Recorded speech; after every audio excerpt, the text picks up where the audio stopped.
Viva Voz, com Vera Magalhães.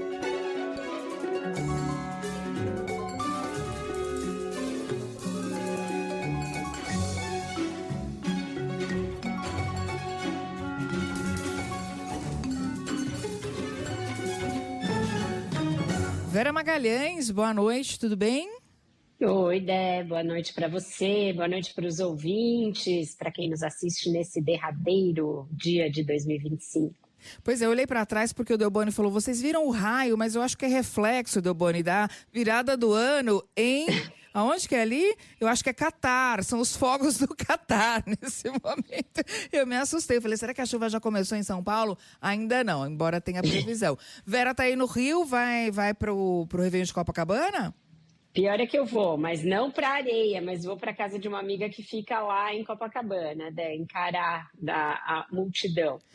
Por causa disso, hoje o Viva Voz um pouquinho mais curto, que é para dar tempo da Vera chegar lá e aproveitar de boa a virada do ano. Vamos lá para Brasília? A Ana Carolina Tomé tem informações sobre o tarifaço chinês. Oi, Ana.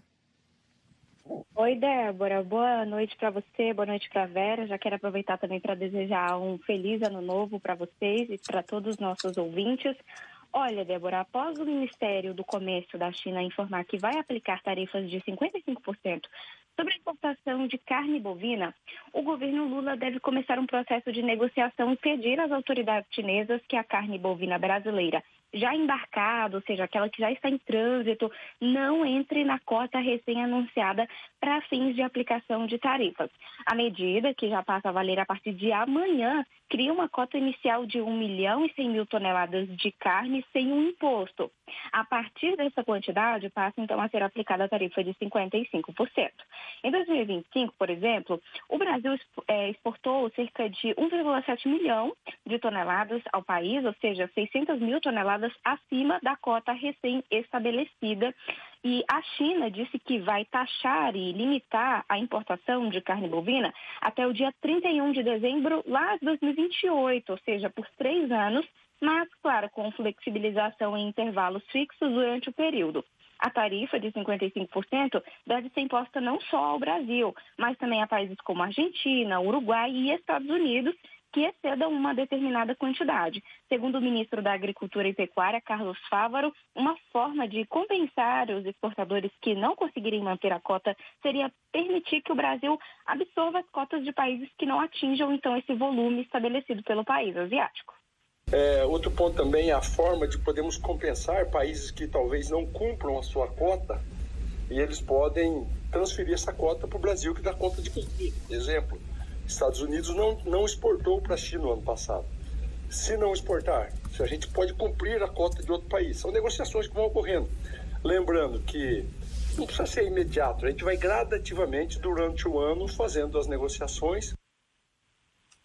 A decisão da China vem logo após o país concluir uma investigação de salvaguarda sobre a carne bovina iniciada em dezembro do ano passado. O comunicado também repercutiu entre as entidades que representam indústrias exportadoras e produtoras de carne bovina aqui no Brasil. A Associação Brasileira das Indústrias Exportadoras de Carnes e a Confederação da Agricultura e Pecuária do Brasil disseram que as tarifas mudam as condições de acesso ao mercado chinês e, é claro, exigem ajustes em toda a cadeia produtiva. Por isso, afirmam que vão seguir atuando junto aos governos do Brasil e da China para reduzir os prejuízos aos produtores e também aos exportadores. Volto com você, Débora. Obrigada, Ana, pelas informações. Quer dizer, mais uma situação em que o Brasil tem de entrar numa negociação envolvendo comércio bilateral e querendo dar um jeitinho aí, né, Vera?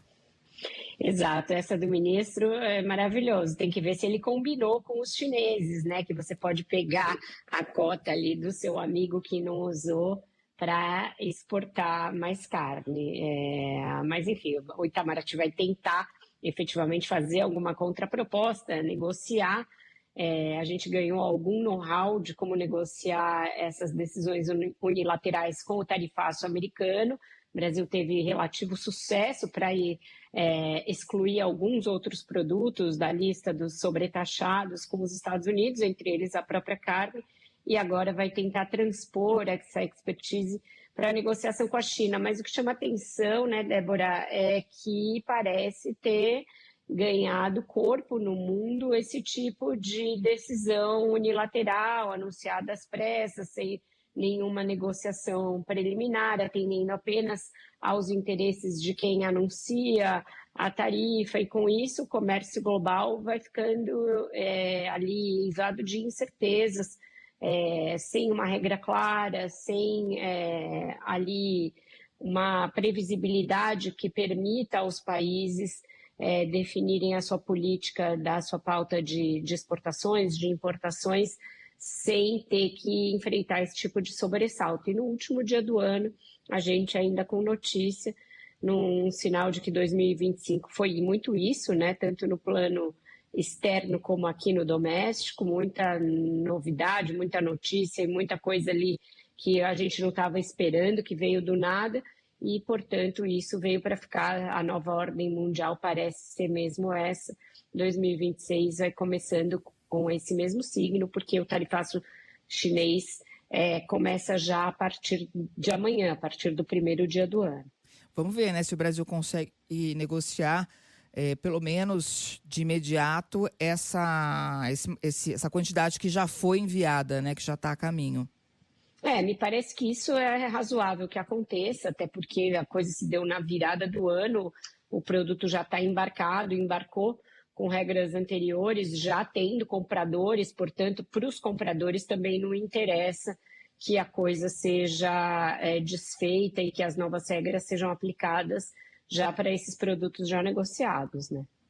Vamos falar sobre um outro assunto, os bastidores dos depoimentos e também da cariação, no caso do Banco Master. O Igor Cardim tem mais informações em Brasília. Oi, Igor.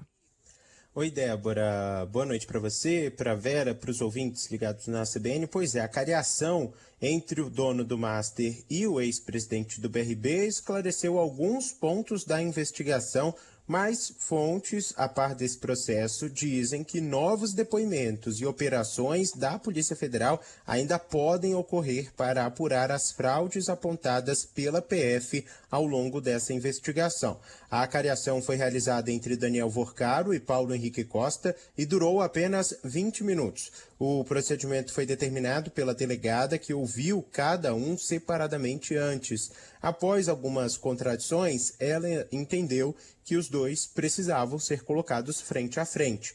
A defesa do ex-presidente do BRB negou, no entanto, que tenha havido contradições nos depoimentos, mas apenas percepções distintas sobre os mesmos fatos. O advogado Kleber Lopes afirmou que a cariação foi suficiente para esclarecer essas percepções. Antes disso, Paulo Henrique Costa e Vorcaro foram ouvidos por 2 horas e meia cada um.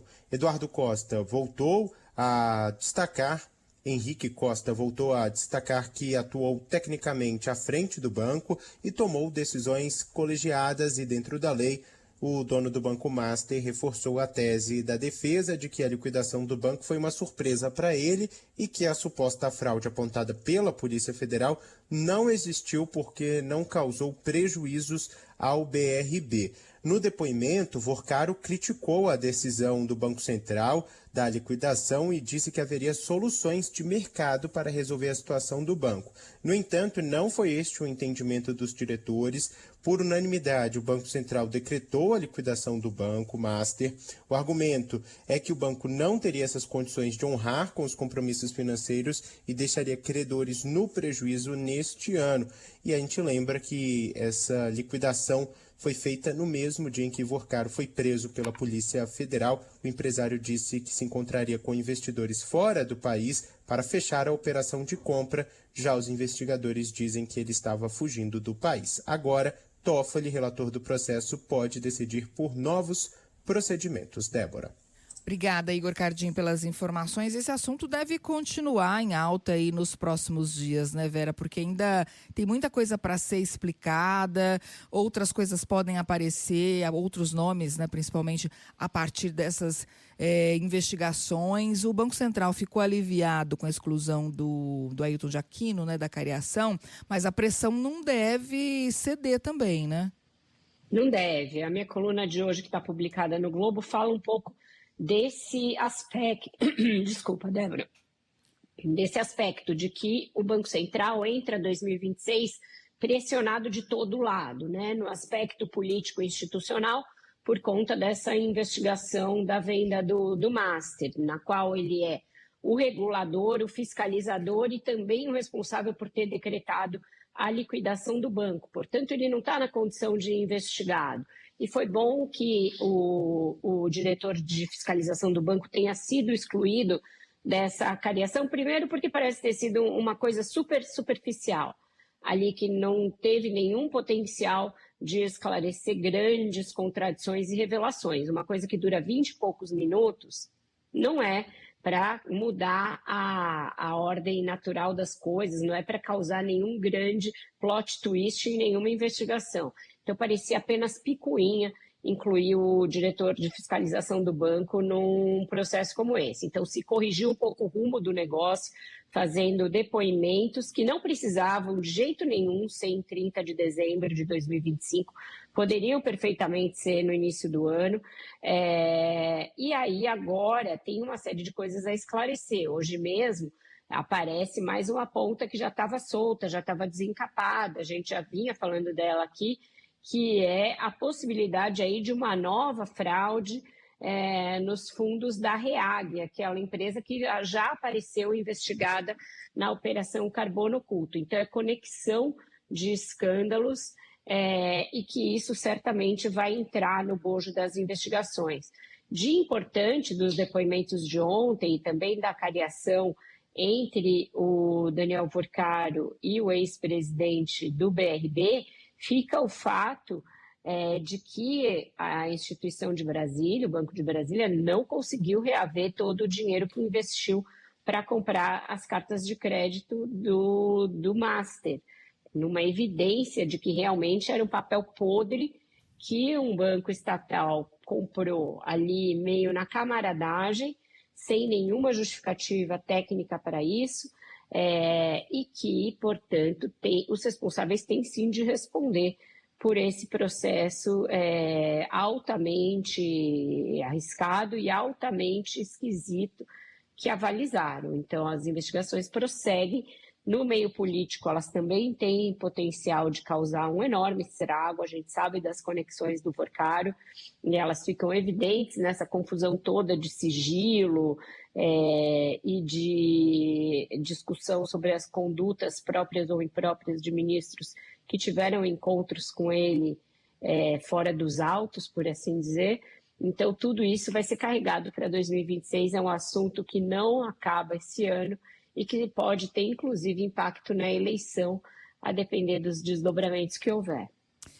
Muito bem, Vera. Queria trazer aqui para você comentar algumas previsões internacionais. Na verdade, uma previsão e uma opinião envolvendo o presidente Lula. Vamos começar pelo jornal inglês Financial Times, que toda véspera de Réveillon faz ali 20 previsões do mundo político para o ano seguinte.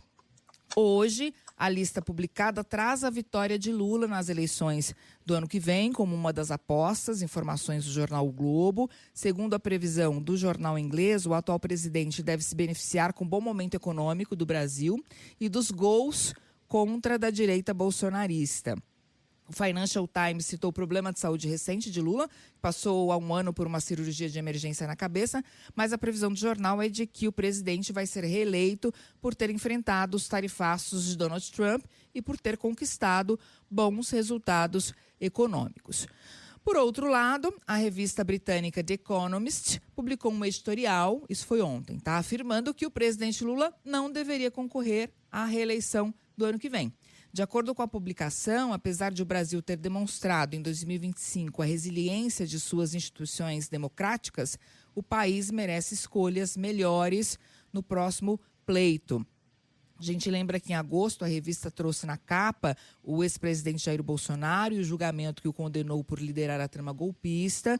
Num texto também de opinião intitulado "O Brasil oferece aos Estados Unidos uma lição de maturidade democrática", descreveu a condução do processo penal contra o ex-presidente e seus aliados como uma resposta institucional que contrariaria críticas difundidas por setores da direita americana. Os argumentos do editorial para que Lula não dispute a eleição do ano que vem é a idade dele, 80 anos, os problemas de saúde, inclusive a The Economist cita o caso do ex-presidente dos Estados Unidos, Joe Biden, como exemplo dos custos políticos e institucionais de candidaturas em idade avançada.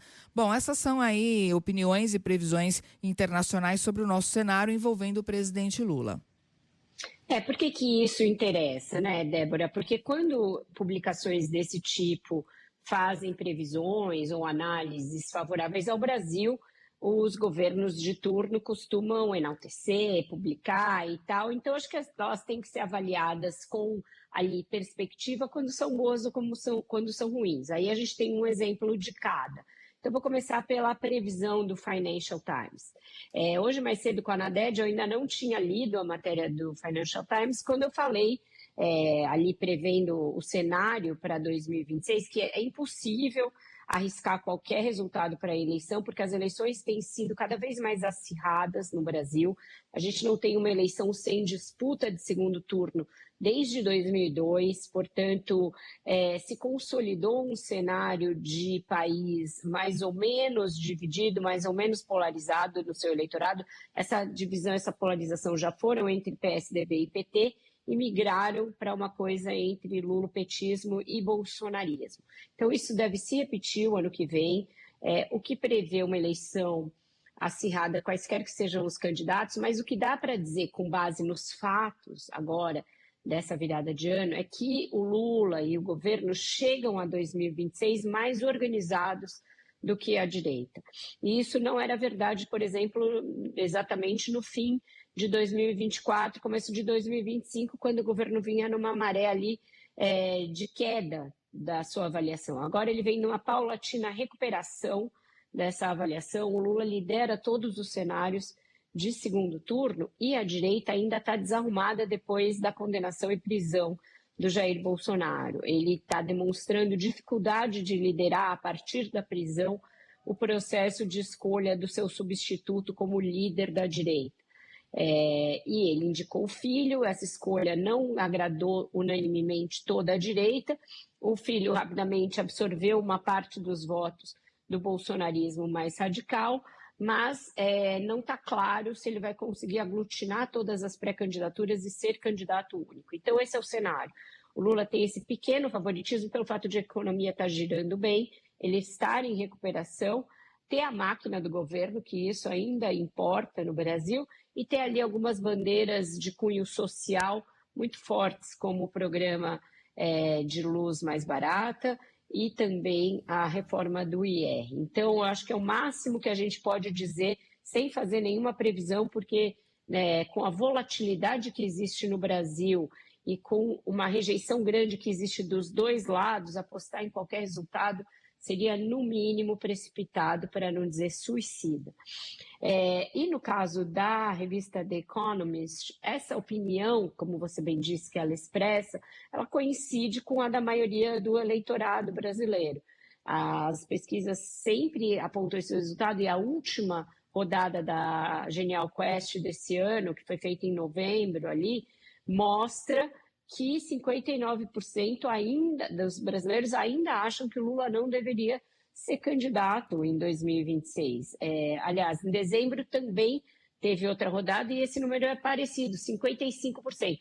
Né? Na esteira dessa melhora do Lula, também isso melhorou um pouquinho. Caiu de 59% para 55% o número dos brasileiros que acham que ele não deveria ser candidato. As razões, se fossem escrutinadas ali, provavelmente seriam semelhantes a essas da Economist. A idade, o risco de um problema de saúde, a necessidade de uma alternância maior, tudo isso são coisas que a gente reconhece e que existem. Porém, o Lula não fez um sucessor ao longo desses anos todos, não trabalhou propositalmente para isso.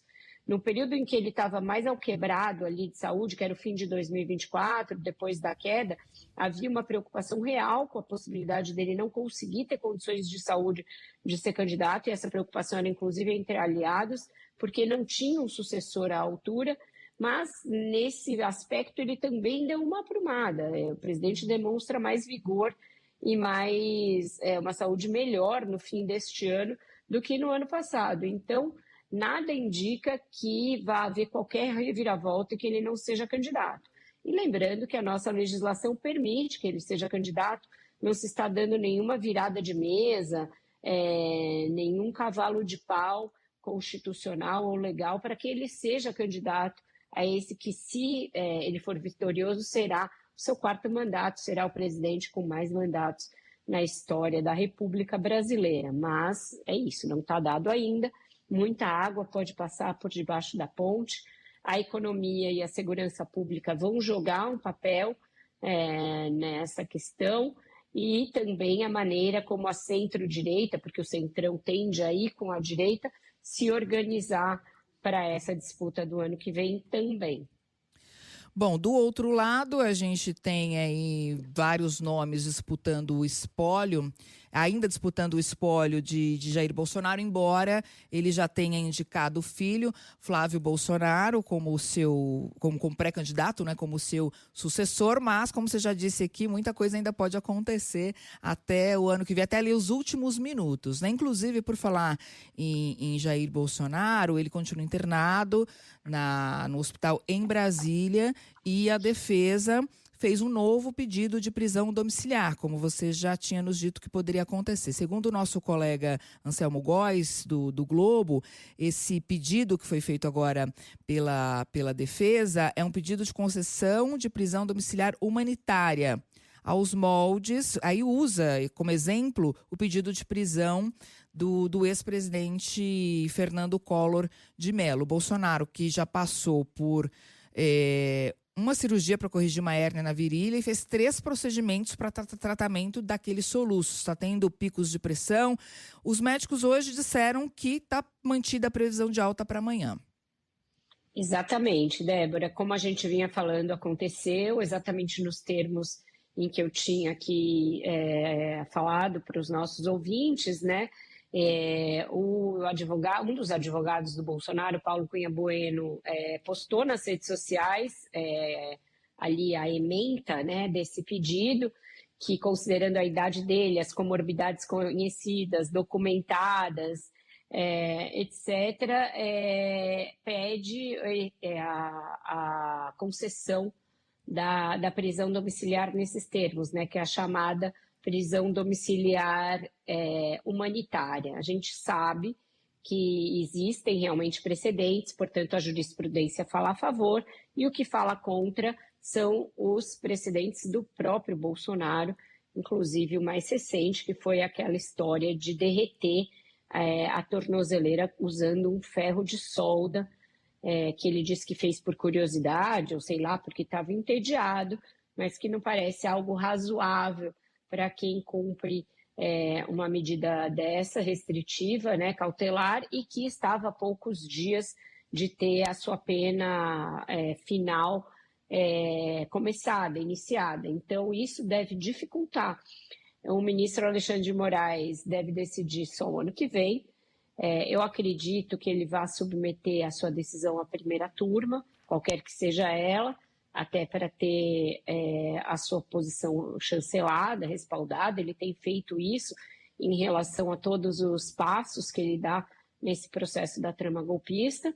E outra coisa que não joga a favor da concessão da prisão humanitária para o Jair Bolsonaro é o histórico de fugas nesse processo. Teve a fuga do Alexandre Ramagem, a tentativa de fuga do Silvinei Vasquez, ex-diretor-geral da Polícia Rodoviária Federal, e, com isso, várias outras prisões foram antecipadas, prisões preventivas, para que não houvesse novos riscos de fuga, e isso pode ser usado na fundamentação do ministro Alexandre de Moraes, caso ele decida negar o pedido. Mas existe um risco também em negar, porque essas condições de saúde parecem estar realmente muito complicadas, e isso está realmente documentado por médicos sérios, portanto, não é nenhum tipo de narrativa, não é nenhum tipo de invenção, e qualquer complicação desse quadro pode levar a uma comoção e a